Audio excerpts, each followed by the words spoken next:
Può essere magari un coinvolgimento del Bambin Gesù di Roma, perché fa Ma credo parte che della hanno, rete di credo che Misurina. hanno già degli accordi, hanno già Hanno una convenzione, delle collaborazioni con il però Bambino sono Gesù, solo almeno. 20-25 bambini che vengono Ah inviati sì, ogni ma anno, sono pochi. Quindi non lo so. Vabbè, su se, questo si può vedere. se Io lei... già mi sono speso Grazie. per Misurina, Sì, continuerò a infatti. spendermi.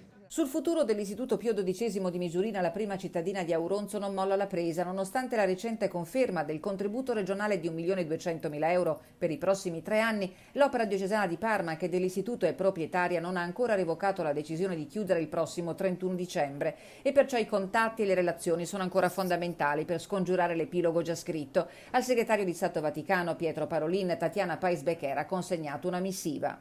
Io mi sono fatta portavoce di tutte le preoccupazioni dei genitori soprattutto, ma anche dei dipendenti, perché non è sufficiente che la Regione abbia stanziato 1.200.000 euro per il triennio. È necessario adesso davvero che i pediatri mandino i bambini a Misurina per cercare di mantenere aperto l'istituto. Un appello rinnovato e accorato, quello della sindaca, che al cardinale Parolin ha chiesto un intervento anche attraverso il Bambin Gesù di Roma. Sul caso Misurina incombono come macigni le parole della direttrice Elena Cardinali, che in questi mesi ha portato avanti la trattativa fianco a fianco con il presidente della regione Luca Zaia. Non è stata revocata la data della chiusura e anche i genitori sono molto preoccupati e mi hanno chiesto un incontro proprio per la settimana prossima.